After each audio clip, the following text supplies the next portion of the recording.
자, 안녕하십니까. 하이퍼랩입니다. 자, 이번 시간에는 중고교과정 해외 이수자 3년 특례 합격자 스펙을 공개하도록 하겠습니다. 자, 많은 분들이 지금 이 시점에서 대학과 학과를 결정해야 되는데 현재 내가 가지고 있는 학력 지표에서 지원 가능한 대학과 합격할 수 있는 학과가 어디냐, 여기에 관심이 많으실 거라고 생각합니다. 하지만 재외국민 특례의 전형이 매우 복잡하거든요. 그렇기 때문에 사실 어느 대학 어느 과가 몇 점이다, 이 성적이면 꼭 붙는다, 이렇게 말씀을 드릴 수가 없어요. 그렇기 때문에 사실은 이제 부모님들이 전화하셔서 우리 아이의 IB 성적이 몇 점인데, SAT 성적이 몇 점인데, AP가 몇 과목이 만점인데, 이렇게 말씀을 하시면 그 성적만을 가지고 어느 대학에 합격할 수 있다, 없다를 분명하게 말씀을 드리기가 어려워요. 재외국민 전형의 가장 큰 어려운 점은 뭐냐면 각 대학의 선발 인원이 많지 않고, 고려대 같은 경우는 75명밖에 되지 않으니까 학과의 선발 인원이 1명, 2명, 3명이기 때문에 이렇게 표본이 적으면 전년도의 입시의 데이터를 올해 원서 지원의 기준점으로 삼을 수가 없죠. 이러다 보니까 사실은 이렇게 적은 인원에 나타나는 표본을 가지고서 어느 대학이면 몇 점이냐 이렇게 말씀을 드리기 좀 어렵습니다.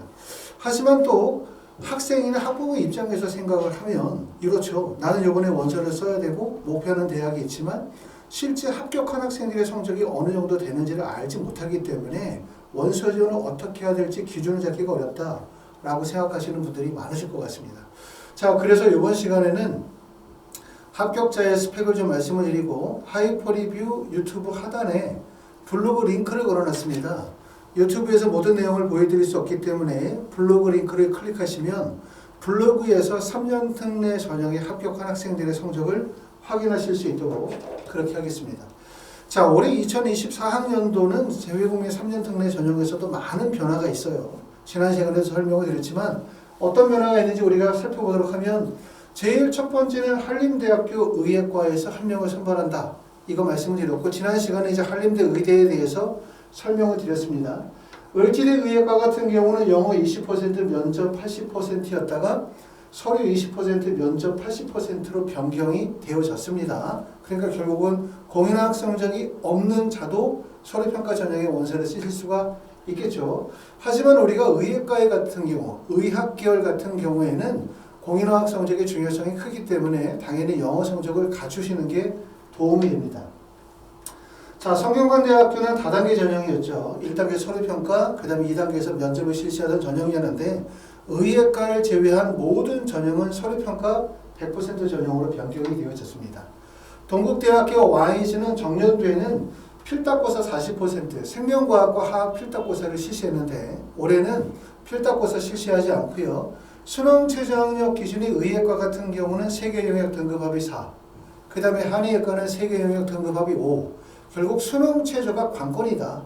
서류의 우수성이 뛰어나지 않다 하더라도 내가 가지고 있는 SAT 성적, AP 성적 또는 GPA 성적이 다소 낮다 하더라도 수능 최저를 충족하게 된다면 합격할 가능성이 매우 높다라고 말씀을 드렸고요. 아마도 10명 정도 원서 지원하면 그 중에서 수능 최저 충족하는 학생이 많으면 1명 또는 2명에 불과할 거예요. 그 정도로 수능 최저의 영향력이 매우 크다고 말씀을 드릴 수가 있고, 우석대학교 약학과는 전년도에는 국어하고 생명과학 시험을 봤는데 올해는 국어, 생물, 화학 시험을 보고 모집 인원은 4명에서 2명으로 줄었습니다. 대구 가톨릭대학교는 필답고사 100%에 면접 80%인데 1단계에서 공인화학 성적이 들어갑니다. 20% 들어가고, 공인화학 성적이 이제 수능 최저 학력처럼 최저 기준을 요구하겠죠. 뭐 토플 IBT 적어도 90점 이상의 성적이어야 한다, 이런 기준점이 제시가 될 거라고 보여지고요. 숭실대학교는 지필고사에서 서류평가 전형으로 바뀌었고, 동덕여자대학교도 면접에서 서류 전형으로 바뀌었고요. 삼육대학교는 면접고사 100%에서 서류 20에 면접 80% 전형으로, 한국외대는 모집 인원의 변화가 있고, 한양대 에리카 같은 경우는 선발하는 모집 단위의 변화가 있고요. 차이과대학은 3년 특례 전형과 12년 특례 전형에서 올해부터는 약학과를 선발하지 않습니다. 이게 주요 변화라고 말씀을 드릴 수가 있습니다. 자, 3년 특례는 아시는 것처럼 전형의 방법이 3가지의 전형의 방법이 있어요. 서류, 면접, 지필고사, 면접고사 방식인데 제가 말씀을 드리게 되어지는 합격생의 스펙은 어디냐? 서류, 면접고사 전형이겠죠. 지필고사는 사실은 지필고사 합격 점수가 몇 점이라 이렇게 말씀을 드릴 수가 없겠죠. 왜냐하면 그 학교에서 보죠.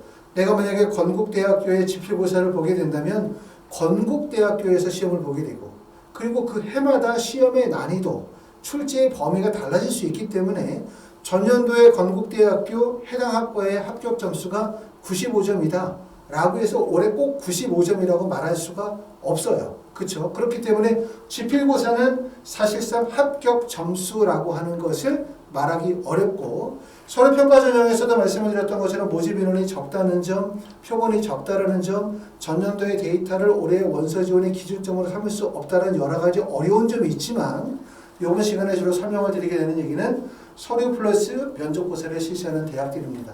보시는 것처럼 이제 서류 면접을 실시하는 학교들이 많고, 주로 이제 상위권 대학에 대한 설명을 드리게 될 것 같아요.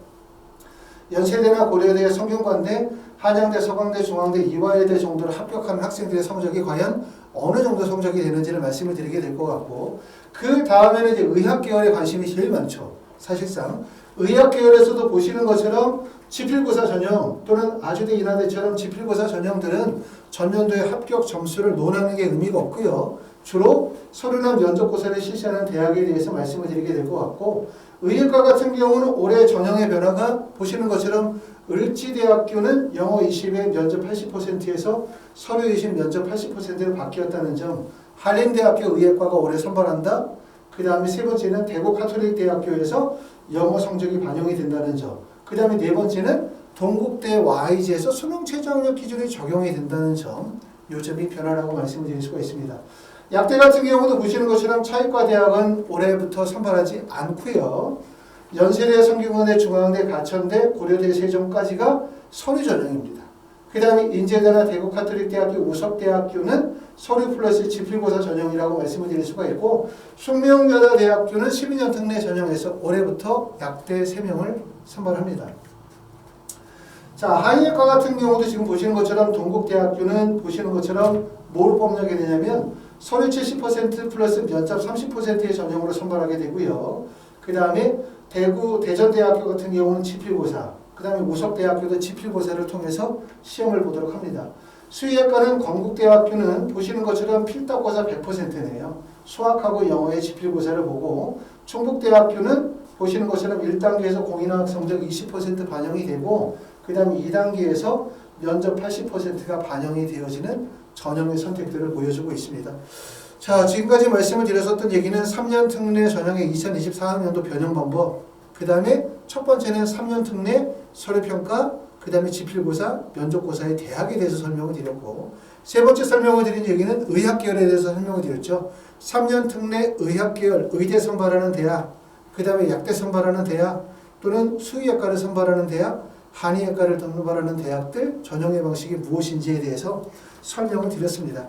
자, 앞에서도 말씀을 드렸었던 것처럼 지금 이 시점 되어지면 3년 특례 전형의 원서를 쓰시는 분들이 대략적으로 대학과 학과를 결정하고 난 다음에 원서 지원을 하시게 될 것 같아요.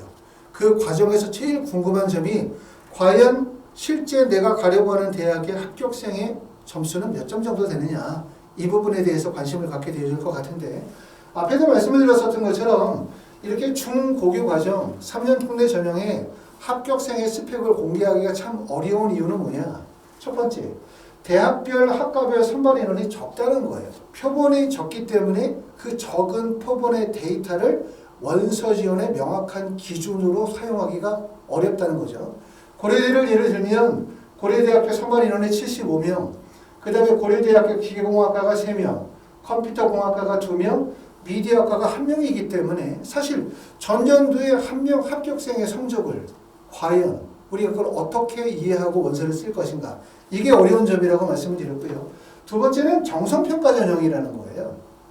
전형들이 첫 번째는 서류평가 플러스 면접고사다 라고 하면 면접도 대학마다 유형의 차이가 있고, 또 1단계 배수의 차이가 있고, 그 다음에 1단계 서류평가 전형이라고 하면 그 서류 안에는 학교의 GPA 성적이 포함이 되겠죠. IB 성적이나 A레벨 성적이나 GPA 성적이 포함이 될 거고, 거기에다가 SAT 성적이나 AP 성적이라든가 공인학 성적들이 전체적으로 정성평가 전형이 되기 때문에 사실은 어떤 하나의 성적만을 가지고 붙는다 떨어진다를 말하기가 되게 어렵다는 얘기예요. 결국은 뭐냐면 학생이 가지고 있는 모든 학력 지표에 대한 객관적인 평가, 공정한 평가가 반드시 필요하고 이 평가에 따라서 원서 지원을 육회를 하기 때문에 적정, 안정, 상향 지원의 전략을 짜셔야 되겠죠. 우리가 안정 지원이라고 생각하는 구간은 생각보다 조금 더 낮게 원서를 쓸 거고 그 다음에 안정이 정해진다면 적극적인 상향 가능하다고 보여져요. 더군다나 우리가 이제 이렇게 의예과의 원서 지원들이 대부분 다 면접을 요구하는 전형들이 많다면 결국은 지금서부터 준비해 나가는 과정이죠. 1단계를 통과하고 1단계를 통과하고 난 다음에 최종 합격. 또 최종 합격에서는 추가 모집이 발생이 되겠죠. 충원이 발생이 되어지기 때문에 이동에 따라서는 점수가 하락할 가능성도 있을 수 있습니다. 또 하나의 어려운 점은 뭐냐면 표준 점수가 변화된다는 점이에요. 자, 우리가 3년 특례 전형에서 되게 중요한 학력 지표가 뭐냐? 그럼 IB 디플로마나 SAT 성적이나 또는 공인화학 성적 같은 성적들이라고 말씀을 드릴 수가 있는데 지금 보시는 것처럼 IB 성적 같은 경우는 2019년도에 IB 시험을 본 학생의 숫자가 16만 6,278명, 2020년도에는 17만 명, 2021학년도는 코로나의 영향으로 16만 5천 명, 그 다음에 2022학년도에 17만 3천 명으로 인원이 많이 늘었죠. 그리고 IB 성적의 만점자를 보면 2019년도에는 213명, 2020년도에 141명이었다가 2021학년도에 무려 1187명으로 인원이 급격하게 늘었어요. 그리고 2022학년도는 652명이기 때문에 물론 전년도 2021학년도보다는 줄었다 하더라도 2020학년도에 비교하게 되어지면 IB 성적의 만점자의 비율이 대폭 늘었다는 거죠. 그렇기 때문에 결국은 이렇게 중요한 학력 지표라고 할 수 있는 SAT나 IB 성적 같은 경우가 표준 점수나 100분의 1을 반영을 해서 원서 지원을 하지는 않지만 실제 원서 지원을 학생의 수와 그 다음에 점수 구간별 학생들의 비율의 차이가 발생이 되기 때문에 전년도 IB 성적이 43점이다, 45점이다, 그럼 몇 점이면 어느 대학을 간다 라고 하는 기준을 명확하게 정하기는 어렵다. 이런 점이죠. 그래서 이런 이유들 때문에 사실 이제 지금까지 많은 분들이 자, 합격생들의 스펙을 좀 알고 싶다라고 말씀을 드려도 말씀드리기 어려운 이유가 사실상 학생 수가 적기 때문에 표본으로 삼을 수 없다는 점. 결국 표준 점수의 변화가 발생이 되어진다는 여러 가지 요소들이 결국은 그러한 이유였었습니다. 하지만 부모님들이 이제 여기에 대해서 관심을 많이 가지고 계세요. 그래서 제가 먼저 유튜브에서는 간단하게 표를 통해서 좀 설명을 드리고 세부적인 내용, 모든 내용들은 블로그를 통해서 확인하실 수 있도록 블로그에 자료를 업로드하도록 하겠습니다. 자, 보시는 것처럼 이제 첫 번째는 가천대학교 의예과에 합격한 학생의 성적을 봤더니 우크라이나에서 공부를 했고요. 학업 성적을 보니까 IB 디플로마가 44점이에요. 모든 학력 지표에서 학력의 신뢰도가 높은 게 사실은 IB, SAT 성적의 학력 지표의 신뢰도가 매우 높다라고 볼 수 있기 때문에 상위권 대학을 가려고 한다, 의학기관을 가려고 한다 라고 하면 IB 성적이나 SAT 성적이 어떻게 보면 필수적이다 이렇게 말씀을 드릴 수가 있고 간혹 질문하실 때 IB 성적이 없으면 의대 못 갑니까? SAT가 없으면 약대 못 갑니까? 이렇게 물어보시는 경우가 있는데 없다고 해서 무조건 못 가진 않아요. SAT 성적이 없으면 IB 성적이나 AP 성적이나 비교과 활동이나 공인화학 성적에서 부족한 부분들을 충분히 보완할 수만 있다면 충분히 가능할 수도 있지만 일반적으로 의학계열의 대학을 가려고 하는 학생들, 특히 3년 특례 전형 같은 경우에는 대부분 이렇게 SAT 점수를 필수적으로 먹는 경우들이 많습니다. 1560점 정도의 성적은 맞았고요. AP는 응시하지 않았고 토플 성적은 117점 정도의 성적을 맞았습니다. 가톨릭 대학교 의학과에 합격한 학생은 A레벨을 했습니다. A레벨의 전 과목이 A고 SAT 성적이 1580점, 그 다음에 AP에서는 바이오 5점, 캘쿠러스 BC가 5점, 케미스트리가 5점을 맞았고 공인화학 성적은 IH 7.5 성적을 맞았습니다. 이게 이제 비교과 활동에 대한 내용들도 나오는데 비교과 내용은 유튜브에서 다 보여드리기가 어려워서 블로그를 통해서 보시면 과연 비교과 활동을 어떻게 진행했는지 참고하실 수가 있을 것 같습니다.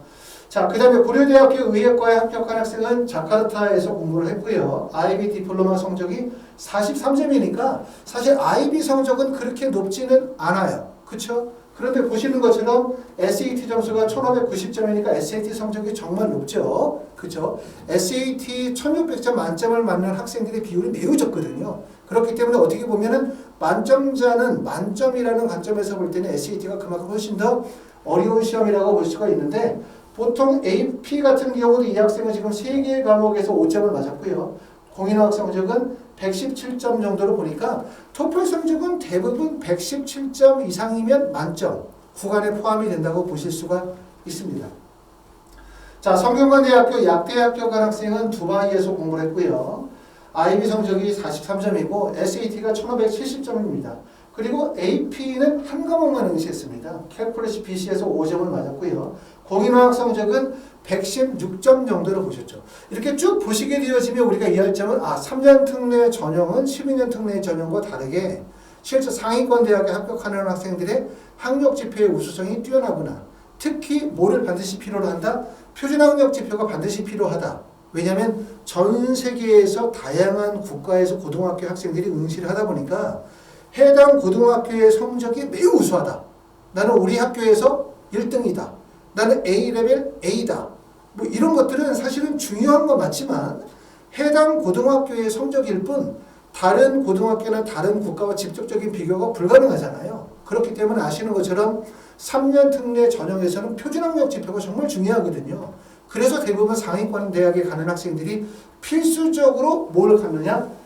SAT 성적이 필수적이다 이렇게 보시면 되겠죠. SAT가 대부분 필수적이고 그 두 번째 IB냐 A레벨이냐 아니면 그냥 로컬이냐 이 차이가 있을 거고요. 그 다음에 내가 AP 학교냐 AP 학교가 아니냐에 따라서 AP 과목의 이수라든가 AP 과목의 선택이 이루어질 것 같고요. 공인어학 성적은 특히 의학 계열에서는 되게 중요해요. 왜냐하면 여러분들이 대학에 가게 되면 필수적으로 영어 능력이 기본이기 때문에 아까 보셨던 것처럼 대구 카톨릭 대학교라든가 아니면 을지대라든가 카톨릭 대학교라든가 이런 대학들이 결국은 공인어학 성적을 되게 중요시하고 있다. 이런 점을 확인하실 수 있기 때문에 결국 상위권 대학에 가는 학생들이 필수적으로 가지고 있는 지표가 SAT 성적이나 공인어학 성적인 필수적인 항목이라고 말씀을 드릴 수가 있습니다.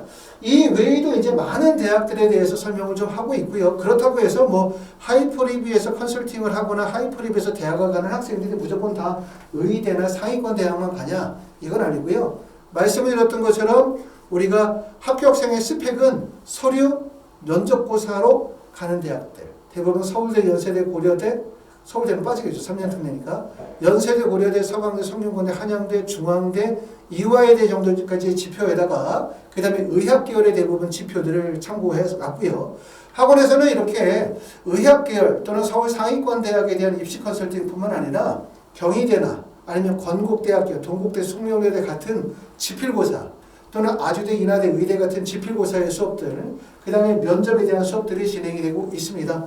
자, 지금 이제 시간이 7월 특례 원서 접수까지 얼마 남지 않았습니다. 본격적인 준비를 이제 해야 할 시기고, 제일 먼저 이제 컨설팅을 해서 지원 대학 학과 결정하고 필요한 서류에 대한 준비하고, 그 다음 과정에서 한 단계씩 준비하시면 될 것 같습니다. 자, 하이프리뷰에서는 이제 국내에 계시는 분들은 학원에 직접 오셔서 학원에서 컨설팅을 하거나 지필고사나 면접 수업을 진행하도록 하고 있고, 해외에 계시는 분들은 화상을 이용해서 상담을 진행하고 그 다음에 지필고사 수업을 진행하고 있습니다. 자, 꼭 아까 말씀드렸었던 것처럼 유튜브에서는 많은 내용을 설명을 드릴 수 없기 때문에 블로그로 링크를 걸어 놓으셨기 때문에요. 블로그로 가셔서 실제 합격생의 스펙을 확인하시면 여러분들의 원서 지원의 방향을 잡는 데 도움이 되실 것 같습니다. 감사합니다.